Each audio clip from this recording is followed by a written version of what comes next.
Hi, it's me, Ingo FP, and we're going to be doing a book review of the Autistic Survival Guide to Therapy by Steph Jones. And we're going to start with just a general review, and then we'll go through the table of contents a little bit, and then I will go, we don't have time to go through all of the bookmarks, but I'll go through the yellow bookmarks, which are new things for me, things that I learned through this book. And that's saying a lot considering that I've read like 10 books about autism at this point. So first of all, this is a really good book for, I think, all autistic people, regardless of if you're going to therapy or not, because this book isn't just about therapy. It's written by an autistic therapist. So she is autistic herself, and she's been on both sides of this relationship of a client therapist, and she has met a lot of terrible therapists throughout the years, and she's created this amalgamation of all the worst therapists that she's met, and created a fictional character called Veronica, and Veronica the therapist, and then there's she goes through her journey with Veronica in each chapter and says how, and describes all the problems. And then she goes into more, facts and different quotes by different autistic people. And one of those people is actually Paul Micallef, who has the YouTube channel Autism from the Inside. Which I think is a really good channel, so go check him out. So in the table of contents, first she talks about like who is this book for, introduction. There's a foreword by Tony Atwood, who's like an expert in the field, it seems, like an expert psychologist. And then we've got number 1, myths, misdiagnosed and misunderstood, which is about, well, misdiagnosis basically. And what is autism and why it's so hard for therapists to know this, and also why we keep going wrong in therapy, Then number 2 is trauma, and she talks about both how similar autism is to trauma and also why autistic people are more likely to be traumatized, but also the differences between trauma and autism, because a lot of therapists will attribute something to trauma when actually it is autism. So I think that's very interesting. And CPTSD, I mean. Number 3 is, do you see what I see? And she talks about differences in perception, and then central coherence and delayed processing, double empathy problem. Then she goes, number 4 is problems we might encounter and why traditional therapies may fall short. She talks about limerence, social anxiety disorder, abuse, autistic burnout and fatigue, anxiety, depression, identity crisis post-diagnosis, eating disorder, cognitive distortions, and overthinking, anger, and rumination. Number 5 is red flags and red herrings, which are the danger signs to look for in a therapist where you feel like the therapy isn't going great. Number 6 is therapeutic concepts, so psychological theories. Then she talks about number 7, choosing the right therapy and therapist. So what approaches might work, and should we choose a neurodivergent therapist? And number 8, so does neurotypical therapy work for neurodivergent brains? The answer is no. And she asks like what kinds of therapy might work, or things that might be outside of the realm of talk therapy. And then she has suggestions from autistic people, and then suggestions from therapists. And then at the end, she has a context guide for professionals, which I think is quite interesting, where she goes through that fake story with Veronica and Steph Jones, and she goes through the different paragraphs, and she's like, okay, this paragraph is, for example, this paragraph is social anxiety. and suspicion of others, which might be common in autism, or this little paragraph about how the seats are uncomfortable. She talks about sensory discomfort, and she does this for every chapter, which I think is quite a good way to go about it, because then you realize, oh, so that's what she was pointing out through the story. That's what she was trying to say. So I thought that that was really good. So first of all, she talks about a study, 2019, Tapa et al., that talks about the reduced heart rate variability. Basically, that your heart rate can't adapt as quickly and as efficiently as somebody else's heart rate in adults with ASD, autism spectrum disorder. And that might make stress more challenging and having a hard time returning to baseline levels. You will be in a permanent heightened state of arousal, and that's why autistic people don't feel at ease in their bodies. And also she talks about how the nerve that controls the heart rate variability is the vagus nerve, which takes care of our parasympathetic nervous systems.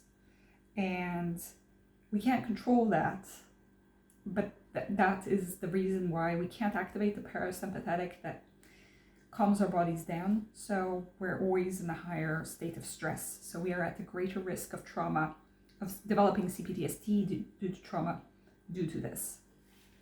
Then she talks about, she has a chart here that describes how CPTSD and autism can be similar, but how they actually are different things.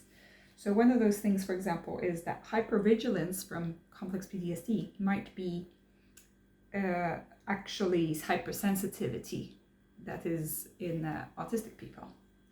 Another thing is you might dissociate in CPTSD, while autistic people might experience something that looks similar but is different, which is autistic shutdown, or that you're zoning out due to this is exceeding your mental capacity, which is kind of like just taking a sensory break from it all. Another thing is re-experiencing traumatic events in CPTSD is rather in autism is repetitive thinking, such as rumination. And so that might look similar, but it's not actually the same. Another thing, she has a whole list here of reasons stress and trauma are hard to overcome with autism, which is very long. But if we say, basically, you have a hard time breaking out of rumination, we may misinterpret our feelings and internal sensations. We may not have big support systems to discuss these things and vet them out. We might avoid conflicts because we lack the social skills. And we might have fight or flight responses more often. We might hyper-focus on a problem, trying to solve it, trying to fix it. We might fear upsetting someone. We may doubt our own perception because we've been gaslit basically our whole life. Especially if the person is not being very clear on their intentions. We might have been told that our problems are no big deal by other people, so we wonder if we are valid, and we might be having autistic burnout, which limits our capacity to cope.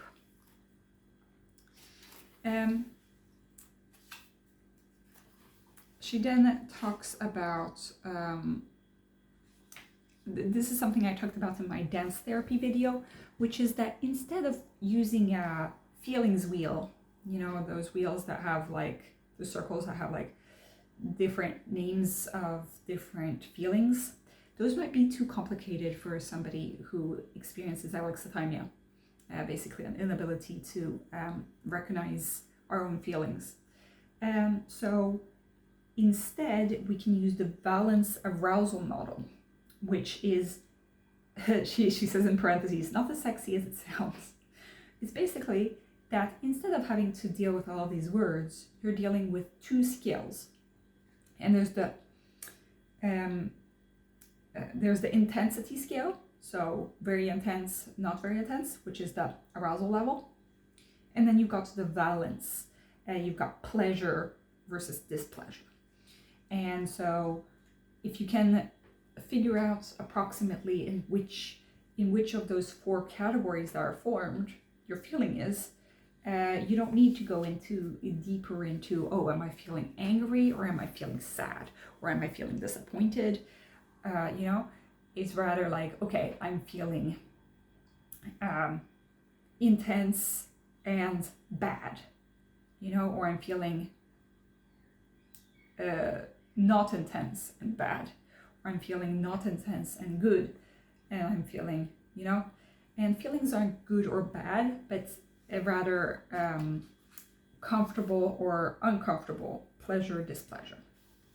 So sorry if I said good or bad. I mean that feeling is high arousal, like high intensity, high pleasure, that kind of thing. That's like ecstatic joy. But so I found that to be interesting, that it can help autistic people. A lot of therapists get frustrated at autistic people due to this, because they can't say how they're feeling, and the whole thing is like they're trying to ask you, oh, how does this make you feel? And it's like, I don't know. And the autistic person isn't trying to make things difficult, but some therapists can think that. Then she talks about how there's a study that showed in 2017, Val Negri et al., that showed that autistic people have around 50% extra synapses compared to autistic people. And she says that there's no such thing as that neurotypical brain. We already knew that. Then we get to that there's a study, Pavel 2017, that showed that even autistic people have a lack of dopamine in their brains. It's not just ADHD. And then Rutigliano 2016 said that, found that there's even deficiencies in oxytocin. And the problem is, so if you have problems with oxytocin, the feel-good love hormone, and you have problems with the feel-good reward hormone, dopamine, then anytime that you get a little bit of something that will create you joy, you will latch onto that. And that's what can lead to limerence, basically obsessing and idealizing over a certain person. Because if somebody treats you nicely, or you find that you like them, then you suddenly like intensely love them. You attach so much to that person, because that person might become your special interest. And so that's kind of how interests work in autism, is that it's like all or nothing. And we attach so much. So limerence can become a problem in our lives, but it's kind of how our brains are wired. And it's not that we are, that we are consciously wanting to be weird about a person. It's that we can't help it. So we need to mitigate the consequences, right? But it's not like we can stop the feelings from happening in the first place, Then we got that there's certain things that might look like limerence, and that's just basically autistic masking. And it might be, just trying to look like you're being engaged when you really aren't, and which I found kind of funny. She talks about how burnout, that an autistic burnout is not just that you are really, really tired and that you have mental and debilitating mental and physical chronic exhaustion. You also get a loss of skills and reduced tolerance to stimulus. Raymaker et al. 2020. And so it's when we're at a tipping point between the demands and our capacity. And it might be sensory environment, it might be social expectations, and it will make us really, really tired. She thought that she was suffering from early onset dementia when she got her autistic burnout. When really, yeah, it's not that way. Then she talked about how our versions of anxiety might look different than holistic versions of anxiety. Autistic people often might have a version of anxiety that wants us to become even more, wants to have a routine and structure, which might look like OCD. We might hyperfocus a lot, which might look like bipolar disorder. And we might have a really hard time tolerating sensory stimulation, which can leads to us being diagnosed with a whole bunch of other things.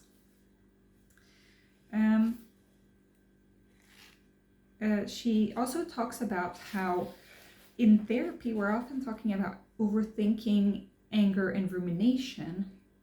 So while neurotypical people seem to go, or neurotypical, seem to go into therapy, or not neurotypical, but autistic people seem to go into therapy to help with self-reflection and self-awareness. Autistic people are often way too self-aware and overthinking way too much.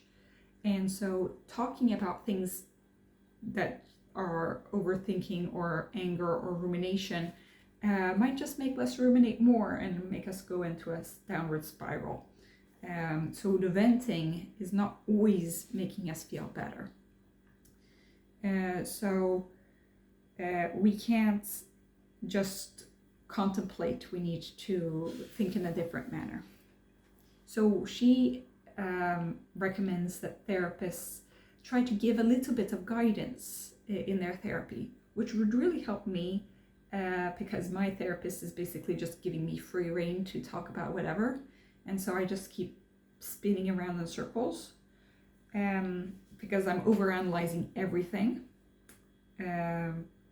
which means that for autistic people, it's not about self-reflection that we need to learn, it's learning about how to allow and accept for things. And that's why ACT, or acceptance commitment therapy, might be good for autistic people. Here we have a whole list of red herrings and things that therapists might interpret as a certain way when actually the autistic person is meaning it in another way.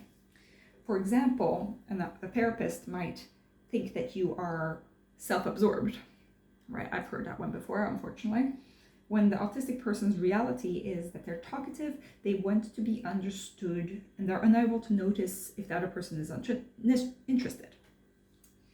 Another thing that might be considered avoidance by the therapist might be the autistic person's social preferences. They enjoy being alone, or they're not sure how to maintain relationships.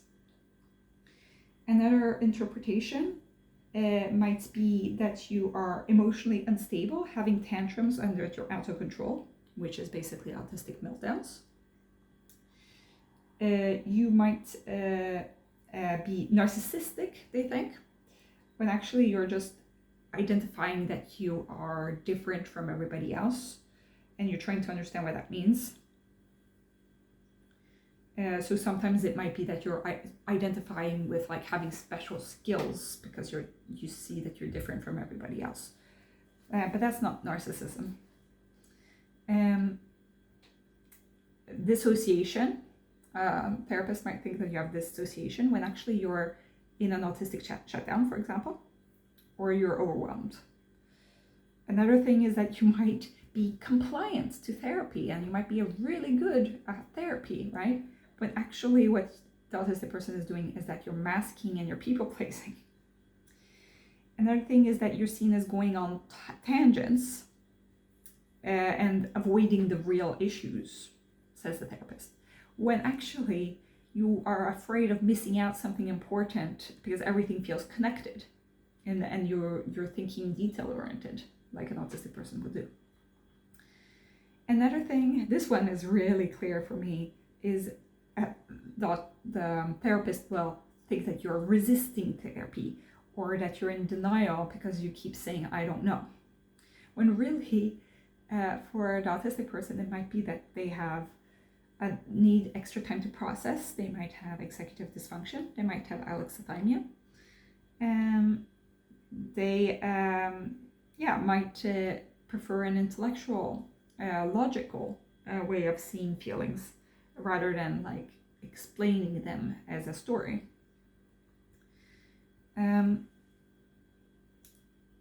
You might be seen as not listening when really you just give off the wrong body language. People think that you might be have schizophrenia when really you have a lot of high intuition and pattern seeking. You might be hyper aware of certain sensory things. You might have hyper empathy, which might be misconstrued as magical thinking. And you might have synesthesia.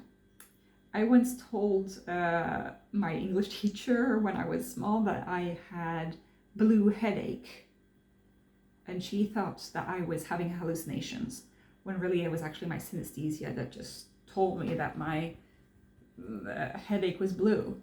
It wasn't like I was, hallucinating and like, taking drugs or whatever my teacher thought I was doing. There's also the fact that you might be seen as neurotic and controlling, when you really just have a knack for spotting small mistakes and you need predictability and routines and safety. You might be perceived as having lack of cooperation, when really you're just overwhelmed and can't cope.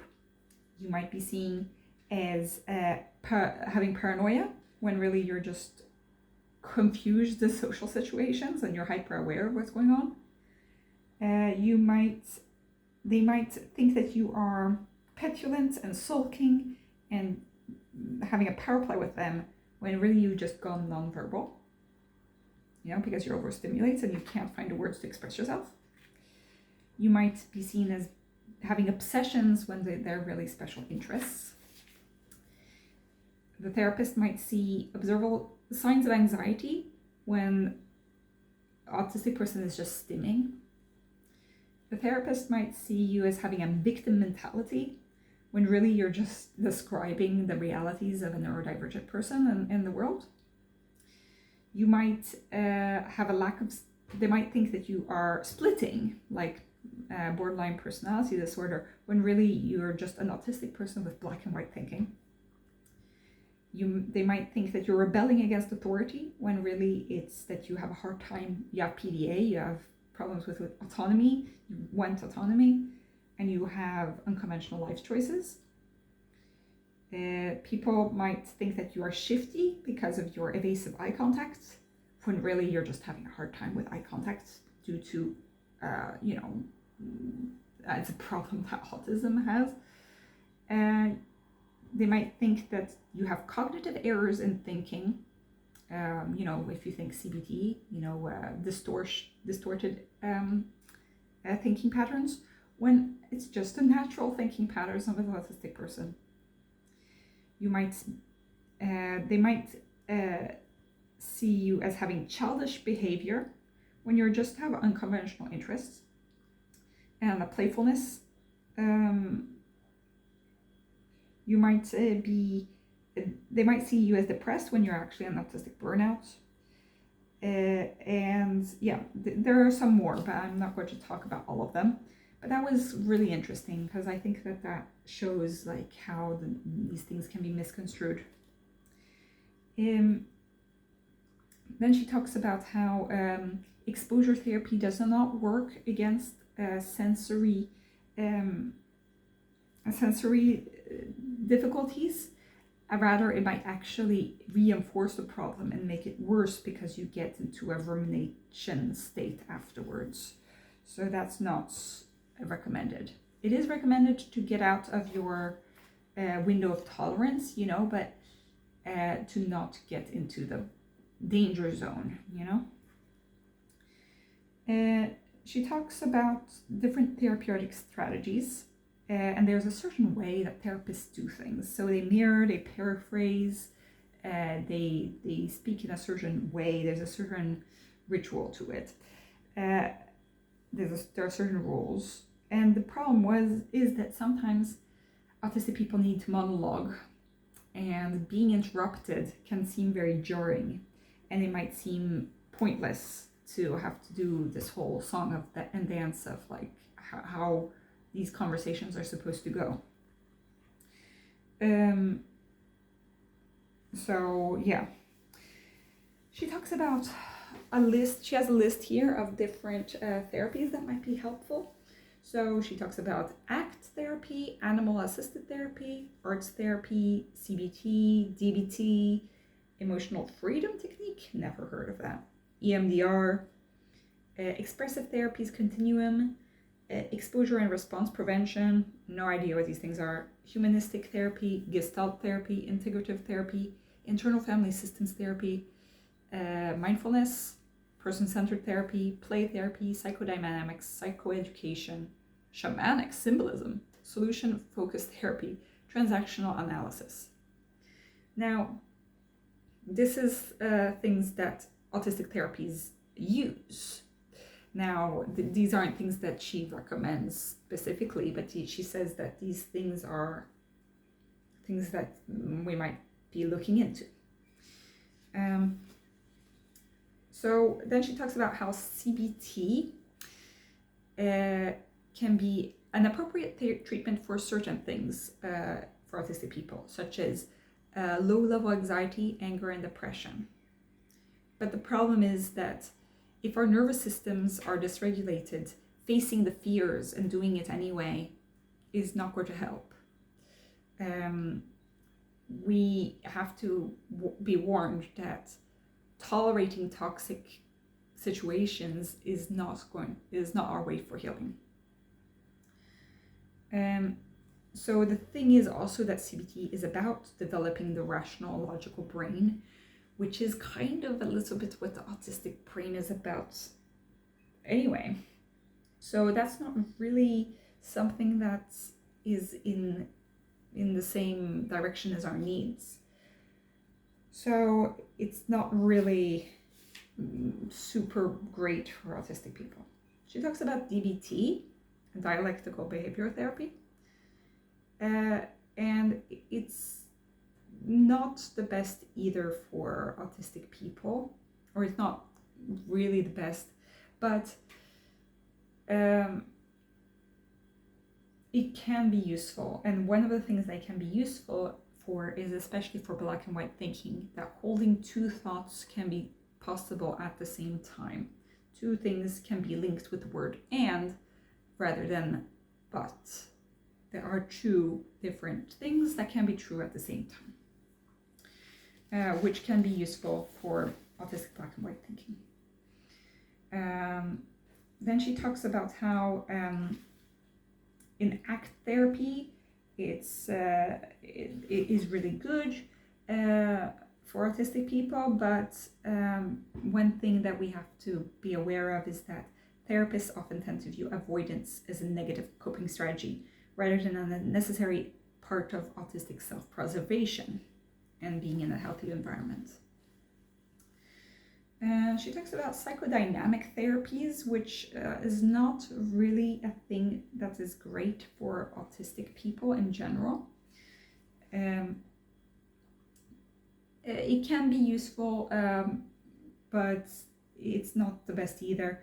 The problem with this is that a lot of it is about describing your inner feelings, and a lot of autistic people have alexithymia, so it's going to be difficult.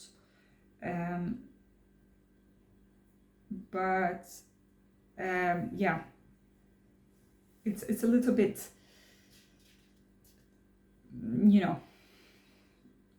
it's not the best, and also there's a risk that the therapist might interpret all of your autistic symptoms as actually parts of trauma, which She talks about humanistic therapy, like Gestalt therapy and person-centered therapy, which can be good, but it might be difficult if you are in a rumination, but it can work in certain cases for certain things. She talks about EMDR. EMDR is very good for trauma. Then she talks about coaching and mentoring. Yeah, I don't know. One thing that she talks about is that often autistic people need help with fixing a problem here and now rather than like going into very complex issues. So coaching can be useful for autistic people in that way.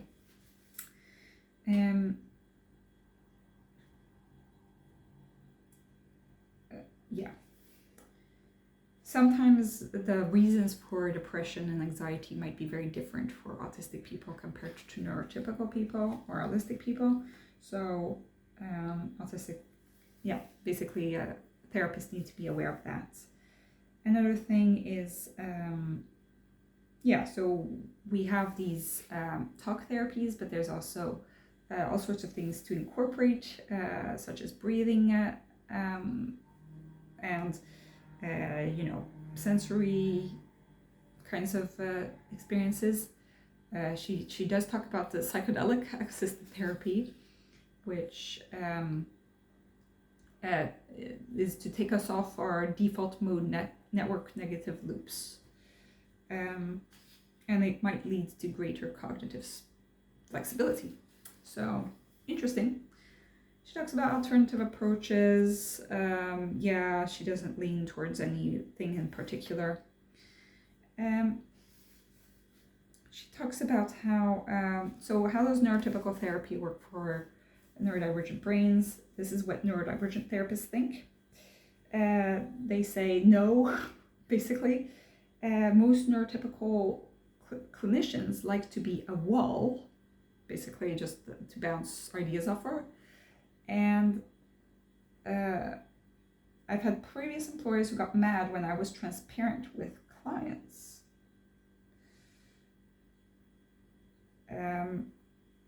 So it only works at the basic level, and it doesn't work on the deep, because we need special adaptive approaches. She talks about non-therapy options here, like meditation, journaling, punching my bed, a really tight hug, if you're into that kind of thing, dancing, singing, which actually helps the heart rate variability and oxytocin, and it stimulates the sympathetic nervous system and the vagus nerve. Alternate nostril breathing, the Wim Hof method, the EFT tapping, yoga, Tai Chi, Qigong, martial arts, spending time with animals, stimming, a very cold shower, cardio exercises, if it helps you, affirmations, laughter, prayer for some, for massage, Reiki, taking supplements, acupuncture, being in nature, arch, progressive muscle relaxation, watching something familiar, like a series, and medication. Do it not for everybody.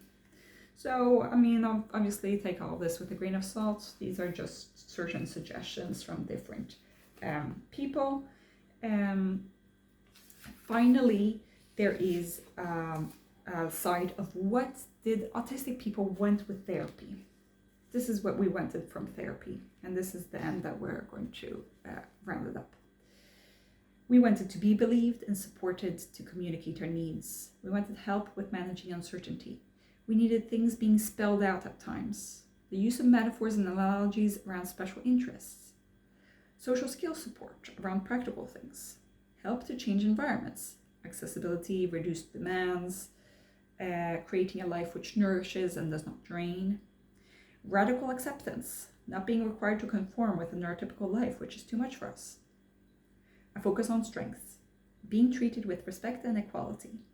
having access barriers removed, such as not having to use the phone to make appointments, filling in a lot of paperwork, homework assignments, having to stay for a full session, or attending sessions every week if not feeling that is manageable, offering flexibility. Assertiveness training, support when figuring out the specifics of what to say to someone, such as role-playing a conflict, writing out scripts for interviews or dates. Self-advocacy, and being able to fight for us if necessary, providing actual support when external individuals and agencies are not accommodating our differences. A different approach, alternatives to the traditional routes, working with the autistic brain and not against it. Each autistic person to be treated as a unique individual. Curiosity exercised when a client can't or won't do what's expected or needed. Seeing barriers as an external problem to address together. Exits allowed for without pressure to explain. Regulation and co-regulation skills. Acknowledgement of the pain of living in and navigating a hostile and unpredictable world not made for us. Compassion. Explanations of what counseling is, what is required from us and how it works, clear and accessible, using information sheets. Boundaries and limits set without blame, shame. Behavior seen as communication and no assumptions made. Real understanding of autism, not just from medical model perspective, but from learning about our neurodivergent experience from the autistic community and the social model of disability. So with that, I'm done with talking about the things that I've learned. I forgot that one of my little tabs actually said that 92% of women with autism have PMDS, so premenstrual dysmorphia syndrome, I think, compared to like maybe 4% of autistic women. So that's quite a lot. So that was also a fact that I learned from this book. I think I'd heard it on Orion Kelly's videos, but yeah. So I truly think that this is the best book that I've read about autism in a long time. Possibly Unmasking Autism is also really good by Devon Price, and I would say Untypical by Pete Warmby is also one of my favorites. But this is, I've read like 10 books, and this one is definitely in the top 3. So tell me what you guys think. Please try to get yourself a copy of this book. I got this one actually for free from my library, because my library actually buys the books that I recommend them to buy, which is amazing. But yeah, have a good day, everybody. Bye.